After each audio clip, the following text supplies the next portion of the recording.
Bonjour à tous et à toutes, on se retrouve sur une nouvelle vidéo et dans cette vidéo je vais vous monter un PC presque full Corsair. On se retrouve avec le water cooling, un H100 RGB Platinum SE, une alimentation de chez Corsair, la AX850, des comment ça s'appelle, un SSD NVMe, si je me rappelle bien. C'est le MP510.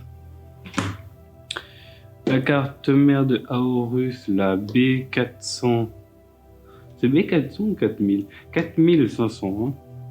Et les barrettes de RAM de 2 x 8 Go. Les DDR4, les Vengers RGB Pro. Pour avoir toujours plus de RGB. Hein. RGB. Ça y est, un peu de RGB.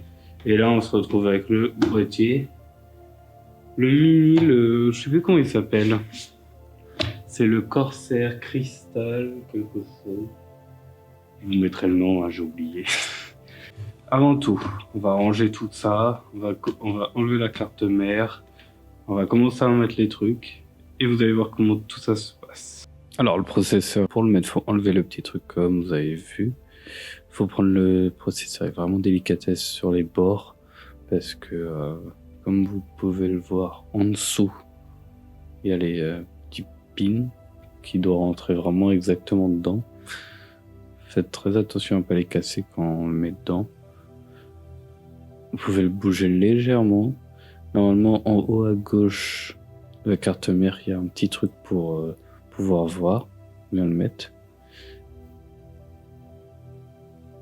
Et il doit être tout le temps tourné sur le côté. Pour maintenant, on va mettre le disque dur NVMe.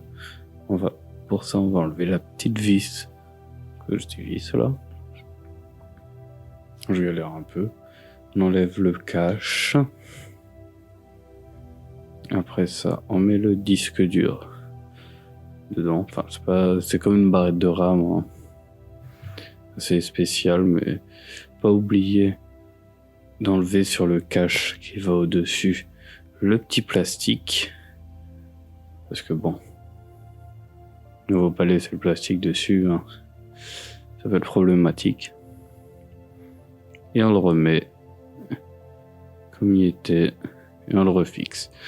Certaines tailles de ces disques durs NVMe font pas tout le temps la même taille. Et je crois qu'il y a 3 tailles différentes, je suis pas sûr exactement. Et on le revise, on force pas trop pour pas le casser justement, faut pas oublier.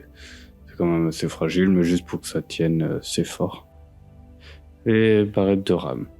Vous pouvez le voir, il y a 2 tailles de chaque côté, avec un petit encoche, faut juste faire gaffe à pas se tromper de sens. Hein. Faut bien ouvrir les encoches en haut, et des fois en bas, ça dépend des cartes mères.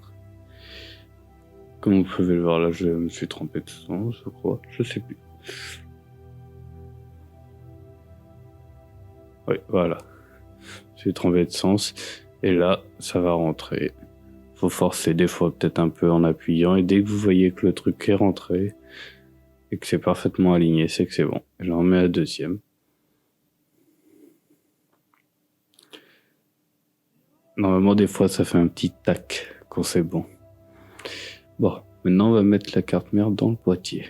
Faut pas oublier de mettre ceci, c'est le cache qui permet d'avoir un truc un peu place à l'arrière. C'est chiant parce que si on le met pas et qu'on met la carte mère, faut démonter la carte mère. Ça m'est déjà arrivé d'oublier et c'est vraiment chiant. Alors, on regarde que tout est bien, qu'il y a bien les entretoises derrière. Des fois, faut juste en déplacer un. Parce qu'il en manque un ou... Voilà, des fois il en manque un. C'est juste que faut juste en déplacer un. On la fixe après. Quand même assez serré sans casser la carte mère quand même. Pour que ça tienne parce que c'est la partie qui va se tenir le plus. Là, j'ai fixé l'alimentation. Les câbles, en fonction de l'alimentation. Soit vous avez tous les câbles déjà de brancher sur la carte mère, soit vous pouvez brancher en fonction de ce que vous avez. Faites bien attention à l'encoche de fixation. Vous fixez le câble de l'alimentation de CPU, de la carte graphique, de la carte mère. Là, on branche l'alimentation de la carte mère.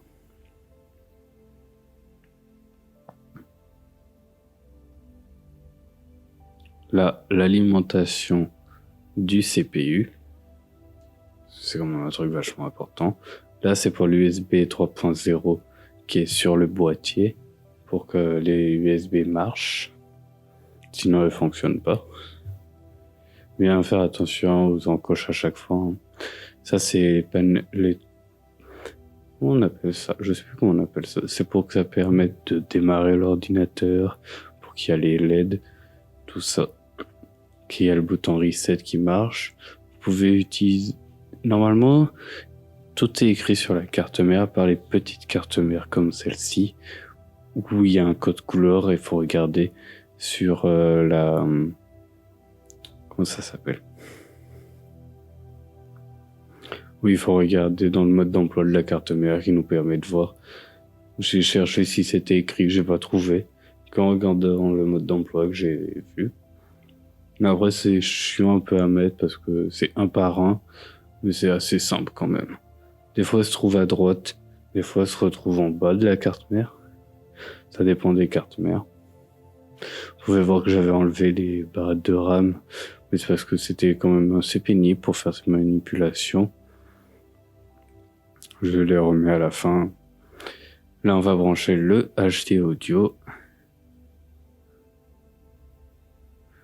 En bas à gauche. C'est assez régulier. En bas à gauche sur les cartes mères, ça. Par contre, comme vous pouvez le voir, j'aurais dû faire passer ces câbles-là avant de brancher la carte mère. Là, j'ai mis le radiateur en haut, parce que c'était plus simple et plus esthétique, je trouvais. Je ne vous ai pas montré en vidéo parce que c'est assez simple, hein, c'est juste 4 vis à fixer en haut. Là, vous pouvez voir comment je fais l'attache. J'ai un peu galéré là-dessus parce que je connaissais pas du tout ces modes d'attache de processeur. Parce que d'habitude, j'utilise Intel et pas des AMD. Ça m'a fait assez bizarre. Alors pour ça, il faut fixer les deux bouts d'abord. Et après les faire passer en dessous. Les faire passer en dessous la sorte de petit crochet qui ressort. Et après, il faut les visser. Là, j'ai pas mis de pâte thermique parce que, comme vous pouvez le voir, il y en avait déjà sur le water cooling, et là où j'habite, on peut pas en acheter, ce qui est vraiment pas pratique. Hein.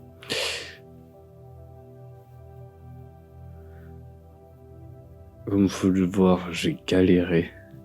J'avais vraiment pas du tout l'habitude de ça. En plus, les fixations du water cooling pour les fixer à cette carte mère, j'avais paumé une des pièces pendant 1 heure, j'ai cherché ça. Les péripéties d'un montage de PC qu'on n'est pas organisé. Hein. C'est ma faute.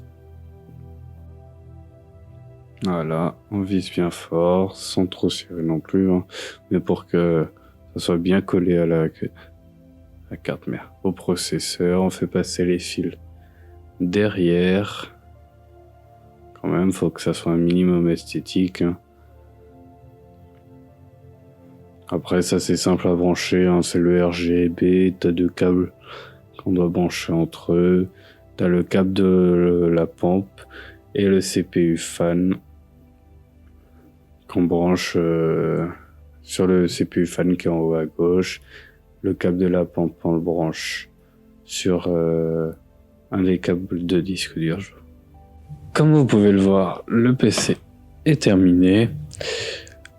Ça a été un peu la galère pour certaines choses. Déjà, il y a un ventilateur que je n'ai pas réussi à brancher. Le câblage n'est pas fait spécialement beau, mais je continuerai un moment. Le boîtier est plutôt bien. C'est juste dommage pour ça que j'ai pas réussi à brancher Ça, c'est à cause de la carte mère, mais je pense que c'est de ma faute aussi. J'aurais dû vérifier. C'est dommage. Mais pour la carte mère, bah, il me manquait deux trucs. Il me manquait deux trucs. Il me manquait juste pour brancher un ventilateur. À moins que c'est moi qui n'ai pas trouvé. Hein. C'est possible aussi. Et aussi pour brancher le processeur. Enfin, pas le processeur, le water cooling. Pour qu'on puisse l'utiliser avec le logiciel. À part ça, bon, c'est un peu dommage pour un des ventilateurs. Faudra que je vois si je peux trouver une solution. Mais sinon, à part ça s'est plutôt bien passé. J'ai mis une heure de temps à trouver une pièce parce que j'avais perdu une pièce. Alors j'ai mis une heure de temps à la trouver. Sinon, sincèrement, c'est une belle bête. La première fois que je faisais un PC, on va dire full Corsair, à part la carte graphique et la carte mère. Au final, ça fait pas si full Corsair que ça, mais bon. Voilà, vous m'avez compris. Je vais faire une vidéo comment installer Windows. Je vais la faire sur ce PC là. Ça va être assez rapide, ça va durer 5 minutes. Cette vidéo, je sais pas combien de temps elle va durer. J'espère qu'elle vous aura plu. Désolé si les plans n'ont pas été très très beaux. Je n'ai pas encore trouvé de bonne façon de filmer d'en haut. Dès que j'aurai trouvé ça, je promets de m'améliorer. Même de mettre à acheter une bonne caméra pour ça. Parce que là, j'utilise un appareil photo que j'utilisais professionnellement. Mais le problème, c'est que je n'ai pas de support qui tient. Parce que j'en avais un. Tout était prêt pour filmer. Ça faisait... Il glissait. Il se tournait vers le haut au final. Dommage. Mais j'espère que ça vous aura plu. N'hésitez pas à laisser un pouce bleu, à ajouter un commentaire et à vous abonner si vous avez aimé et pour suivre les nouveautés. Hein. Je pense faire d'autres PC comme ça. Le prochain PC, je pense que ça sera un PC pour 1000 € ou un truc dans le genre, je verrai. Dites-moi ce qui vous intéresse, ce qui vous plaît. Et ciao!